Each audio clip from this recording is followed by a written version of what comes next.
Hello friends, welcome back to Book Demystified once again. And today we are going to discuss about The Intelligent Investor by Benjamin Graham. Now, if you've ever felt completely lost when people start throwing around terms like bull market, PE ratios, or value investing, you're definitely not alone. I remember when I first started thinking about investing, I felt like everyone was speaking a foreign language. And honestly, it was pretty intimidating. But here's the thing that's going to blow your mind. What if I told you that there's a way to invest that doesn't require you to be glued to your phone checking stock prices every 5 minutes? What if there was a method so powerful that it created more millionaires than any other investment strategy in history? And what if this approach was actually safer and less stressful than what most people think investing should be? You know what's crazy? Right now, with inflation eating away at our savings accounts, student loans crushing young Americans, and the cost of everything from groceries to gas going through the roof, more people are desperate to make their money work for them. But they're doing it all wrong. They're gambling, not investing. They're following hot stock tips from TikTok, putting money into whatever cryptocurrency their cousin's friend recommended, or trying to time the market like they're some sort of financial fortune teller. The truth is, most Americans are making the same mistakes over and over again, and it's costing them their financial future. But Benjamin Graham figured out the solution to all of this way back in 1949, and his principles are even more relevant today than they were then. This book isn't just about making money, it's about completely changing how you think about wealth, security, and your financial future. Graham didn't just write a book. He created a philosophy that would later influence Warren Buffett, one of the richest people on the planet. And Buffett himself calls this book the best book on investing ever written. So if you've ever wondered how some people seem to effortlessly build wealth while others struggle paycheck to paycheck, you're about to discover the exact blueprint they've been following. The first thing Graham wants you to understand is the difference between investing and speculating. And trust me, most people have no clue about this distinction. When you speculate, you're essentially gambling. You're trying to predict first quarter. Sure, you might get lucky sometimes, but over time, you're almost guaranteed to lose money. I learned this lesson the hard way when I was in college. Like so many young Americans, I thought I was smart enough to beat the market. I had a little money saved up from my part-time job, and instead of being patient and methodical, I started buying stocks based on whatever was trending. One day I'd hear about a tech company that was the next Apple, so I'd throw money at it. The next week someone would tell me about a biotech stock that was supposedly about to get FDA approval, and I'd jump on that too. You know what happened? I lost about 60% of my money in 6 months. I was basically paying expensive tuition to learn what Benjamin Graham could have taught me for the cost of this book. The painful truth was that I wasn't investing. I was speculating, and speculation is just gambling with a fancy name. Real investing, according to Graham, is completely different. It's based on thorough analysis. It focuses on the long term, and most importantly, it's designed to preserve your capital while generating reasonable returns. Think of it like this. Speculation is like trying to get rich quick by playing poker in Vegas, while investing is like slowly and steadily building a successful business over decades. Graham introduces us to two types of investors, and understanding which one you are is absolutely crucial to your success. First, there's the defensive investor. This person wants good results with minimal effort and minimal stress. They don't want to spend hours researching companies or analyzing financial statements. They just want their money to grow safely over time without having to become a finance expert. Then there's the enterprising investor. This person is willing to put in significantly more time and effort to potentially achieve better returns. They're comfortable reading annual reports, analyzing balance sheets, and doing deep research into individual companies. They see investing almost like a part-time job that they actually enjoy. Here's what's beautiful about Graham's approach. He doesn't judge either type. He doesn't say one is better than the other. Instead, he gives both types specific strategies that work for their situation and personality. This is so different from what you see today, where everyone's trying to convince you that their way is the only way to invest. For most Americans, especially those just starting out, the defensive approach makes the most sense. You're probably already working full-time, maybe dealing with student loans, trying to advance in your career, possibly thinking about starting a family. The last thing you need is to add the stress of constantly monitoring your investments and trying to pick winning stocks. Graham's strategy for defensive investors is elegantly simple. He recommends putting your money into a diversified portfolio of high-grade stocks and bonds, with the exact allocation depending on your age and risk tolerance. For stocks, he suggests focusing on index funds that track the overall market performance, rather than trying to pick individual winners. This might sound boring compared to the excitement of trying to find the next Amazon or Tesla, but here's the thing: boring often wins in investing. While your friends are stressing about their latest stock pick or cryptocurrency investment, you'll be sleeping peacefully, knowing that your money is working for you in a proven, time-tested way. Let me give you a real example of how this works. Imagine two college friends, Sarah and Mike, both starting their careers in 2010 with the same salary and the same amount of money to invest. Sarah decides to follow Graham's defensive approach. She puts her money into low-cost index funds and adds to her investment every month, regardless of what the market is doing. She doesn't check her account obsessively, doesn't try to time the market, and doesn't get caught up in the latest investment fads. Mike, on the other hand, thinks he can beat the market. He's constantly buying and selling stocks based on tips he reads online, market predictions from financial gurus, and his own hunches about which companies are going to explode.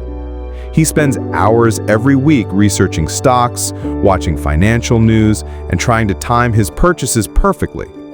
Fast forward to today, and Sarah's boring, defensive approach has significantly outperformed Mike's active strategy. Not only does she have more money, but she also has more time and less stress. While Mike was spending his evenings and weekends researching stocks, Sarah was building her career, developing new skills, and enjoying her life.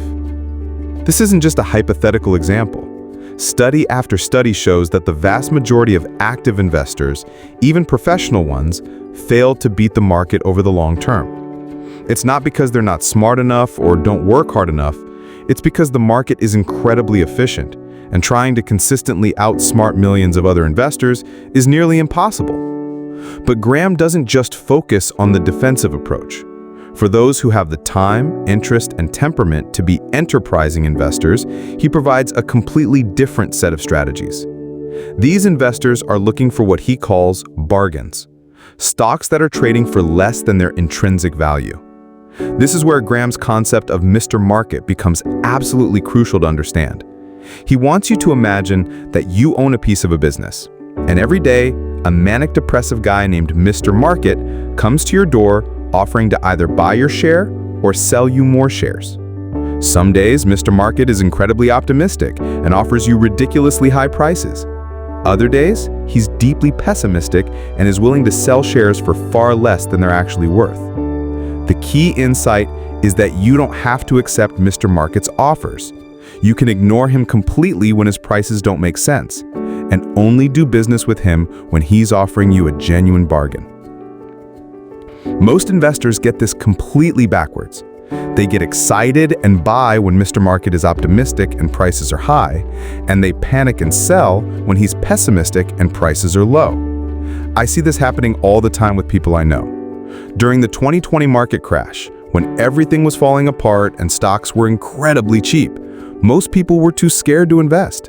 They were reading headlines about economic disaster and watching their 401k balances drop, so their instinct was to sell everything and hide their money under the mattress. But that was exactly when Graham would have been backing up the truck and buying as much as possible. Then, as the market recovered and stocks became more expensive, those same people started feeling confident again and wanted to get back in. They were buying at much higher prices because it felt safer, even though it was actually much riskier. Hey, if you're enjoying our free book summaries and want to support what we do, there are a few easy ways to help. You can subscribe to the channel, become a member, or grab the book using our affiliate link in the description. And if you'd like to go a step further, you can also leave a tip via PayPal or UPI. The link's below. Every bit of support helps us keep creating valuable content for you. Now, Graham's approach to finding these bargains is where things get really interesting, especially for enterprising investors. He's not looking for the hottest growth stocks or the companies that are going to change the world. Instead, he's looking for solid, profitable businesses that are temporarily out of favor with Wall Street. One of his favorite strategies is to look for companies trading below their liquidation value. This means that if the company were to shut down tomorrow and sell all its assets, shareholders would get more money than what they paid for the stock. It's like buying a house for $50,000 when you know the land alone is worth $75,000. Even if the house burns down, you still make money. Graham also looks for companies with strong balance sheets, consistent earnings, and reasonable debt levels. He wants businesses that have been around for a while and have proven they can make money in different economic conditions. This is the complete opposite of what most people do today, where they chase after the latest IPO or whatever stock has been going up the fastest. Think about the difference in mentality here. Most investors today are like people who only want to buy clothes when they're full price at the fanciest stores. Graham's approach is like being a smart shopper who waits for high-quality items to go on sale, then stocks up when the prices are right. But here's where Graham gets really practical, and this is something that every American needs to understand, especially with everything that's happening in our economy right now. He talks extensively about the importance of having a margin of safety in your investments. The margin of safety is basically the difference between what you pay for something and what it's actually worth. If a stock is worth $50, but you can buy it for $30, you have a $20 margin of safety. This protects you if your analysis is wrong, if the market gets worse, or if unexpected problems arise. This concept applies to so much more than just investing. When you're planning your budget, having a margin of safety means not spending every penny you earn, even if you think your job is secure. When you're taking on debt for college or a house, having a margin of safety means borrowing less than what the bank says you can afford. When you're starting a business, having a margin of safety means having enough cash reserves to survive several months without revenue.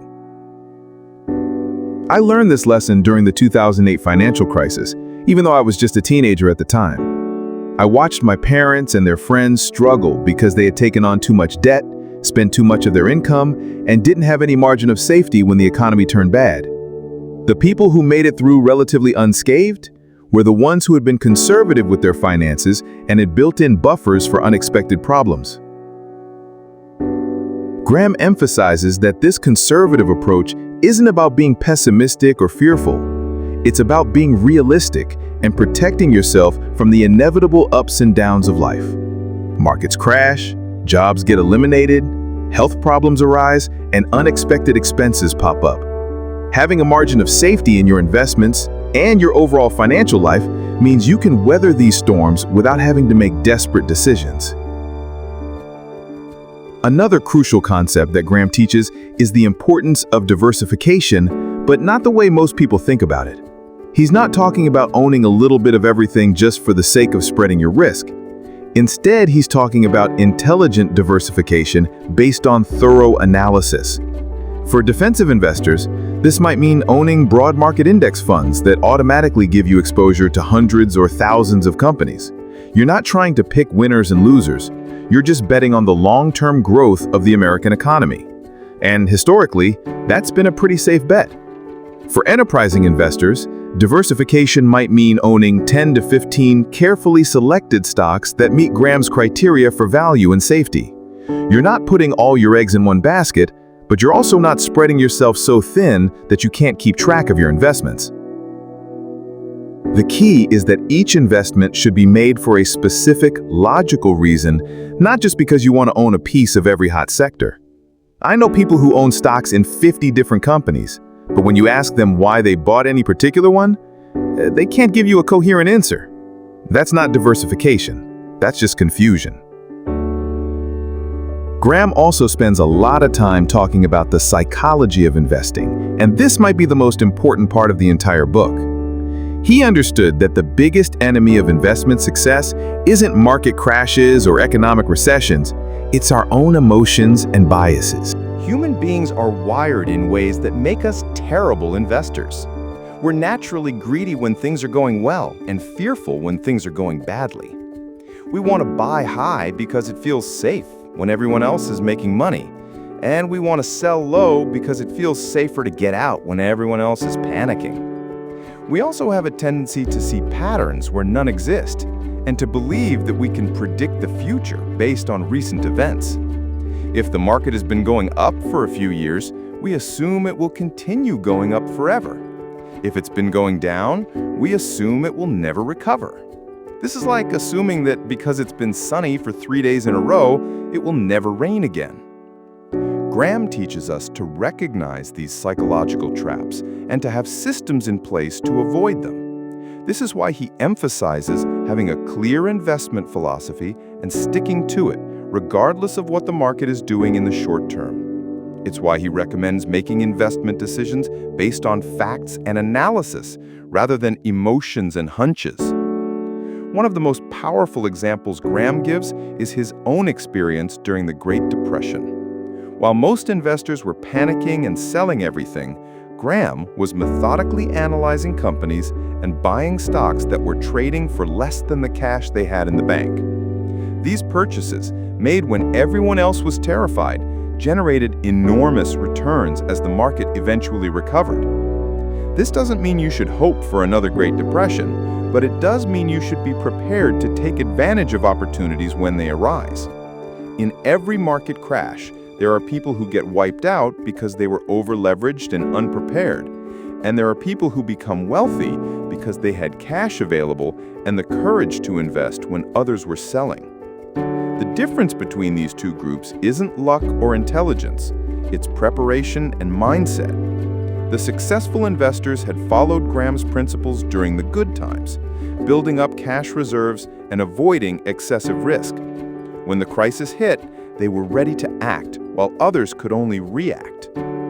Graham also addresses something that's incredibly relevant for Americans today: the role of inflation in investment planning. He wrote about this decades before our current situation, but his insights are more important now than ever. Inflation is essentially a hidden tax on cash and fixed income investments. If inflation is running at 4% per year and your savings account is paying 1% interest, you're actually losing 3% of your purchasing power every year. This means that doing nothing with your money is actually a guaranteed way to get poorer over time. This is why Graham argues that stocks, despite their volatility, are actually safer than cash over long periods. Companies can raise their prices when inflation occurs, which means their earnings and stock prices tend to keep up with or exceed the rate of inflation. Meanwhile, your cash in the bank is slowly but surely losing value. I think about my grandparents' generation, who lived through periods of high inflation in the 1970s and early 1980s. The ones who kept all their money in savings accounts and certificates of deposit saw their purchasing power eroded year after year. The ones who owned stocks and real estate maintained their wealth and actually got richer over time. This doesn't mean you should put every penny into the stock market. Graham always emphasizes the importance of having some cash for emergencies and opportunities. But keeping too much money in low-yielding accounts, especially during inflationary periods, is a recipe for slowly going broke. Graham's approach to market timing is something that every investor needs to understand, especially in today's world where we're constantly bombarding with predictions about what the market is going to do next. His message is simple: don't even try to time the market. Professional investors with access to the best research, the fastest computers, and teams of analysts can't consistently predict short-term market movements. What makes you think you can do it from your couch while scrolling through financial websites on your phone? Instead of trying to time the market, Graham recommends dollar-cost averaging for most investors. This means investing the same amount of money at regular intervals, regardless of whether the market is up or down. When prices are high, your money buys fewer shares. When prices are low, your money buys more shares. Over time, this averages out to a reasonable purchase price. This strategy removes emotion from the equation and forces you to buy more shares when they're cheap and fewer shares when they're expensive. It's the exact opposite of what most people do naturally, which is why it works so well. I started doing this with my first job out of college, putting the same amount into my 401k every paycheck, regardless of what the market was doing. During the good times, I felt like I was missing out because I wasn't putting in more money. During the bad times, I felt nervous about continuing to invest when everything was falling. But I stuck to the plan, and over time, it worked exactly like Graham said it would. The book also covers Graham's famous concept of intrinsic value, which is absolutely fundamental to successful investing. Intrinsic value is what a company is actually worth based on its assets, earnings, growth prospects, and other measurable factors. The stock price, on the other hand, is just what other people are willing to pay for the stock on any given day. Sometimes the stock price is higher than the intrinsic value, which means the stock is overpriced. Sometimes the stock price is lower than the intrinsic value, which means the stock is underpriced. The goal is to buy when stocks are underpriced and sell when they become overpriced, or at least fairly valued. This sounds simple, but it requires discipline and patience. You might identify a stock that's trading below its intrinsic value, but it could stay underpriced for months or even years before the market recognizes its true worth. During that time, you'll be tempted to sell and put your money into something that's performing better in the short term. Graham teaches us to think of ourselves as part owners of businesses, not just traders of pieces of paper. When you buy stock in a company, you're literally buying a piece of that business. You should care about whether the business is profitable, whether it's growing, whether it has competent management, and whether it's likely to be more valuable in the future. Most people completely ignore this aspect of investing. They buy stocks like they're buying lottery tickets, hoping that something magical will happen to make the price go up. But Graham wants you to think like a business owner, not a gambler. One of the most practical pieces of advice Graham gives is about the importance of reading annual reports and understanding financial statements. I know this sounds boring and intimidating, but it's actually not as complicated as most people think, and it's absolutely essential if you want to be a successful investor. The annual report tells you everything you need to know about a company's financial health. Are they making money consistently? Are their revenues growing? Do they have too much debt? Are they generating cash flow? How does this year compare to previous years? You don't need to be an accountant to understand the basics. Graham breaks down the most important metrics and ratios in simple terms that anyone can understand.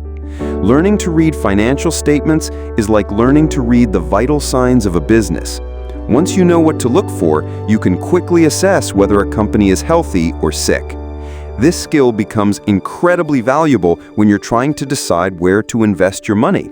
Instead of relying on hot tips from friends or recommendations from financial TV shows, you can make your own informed decisions based on actual facts and data.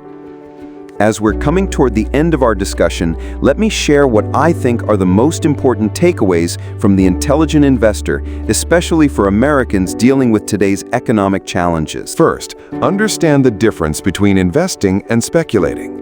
Investing is based on thorough analysis, focuses on long-term results, and is designed to preserve your capital while generating reasonable returns. Speculating is trying to predict short-term price movements and hoping to get rich quick. Most people who think they're investing are actually speculating, which is why they lose money over time. Second, know what type of investor you are and stick to strategies that match your personality and situation. If you're a defensive investor who wants good results with minimal effort, focus on low-cost index funds and dollar-cost averaging. If you're an enterprising investor who's willing to put in significant time and effort, learn to analyze individual companies and look for undervalued opportunities. Third, always maintain a margin of safety in your investments and your overall financial life. Don't spend every penny you earn, don't take on more debt than you can safely handle, and don't buy investments unless they're trading significantly below what you think they're worth. This conservative approach will protect you when things go wrong, and things always go wrong eventually. Fourth, ignore the noise and focus on facts. The financial media, social media, and even well-meaning friends will constantly try to get you to make emotional investment decisions. Instead of listening to predictions and opinions, focus on analyzing companies and making decisions based on their actual financial performance and intrinsic value. Fifth, be patient and think long-term. The stock market is incredibly volatile in the short term, but remarkably consistent over long periods. Don't expect to get rich overnight, and don't panic when your investments go down temporarily. Stay focused on your long-term goals and let compound interest work its magic over time.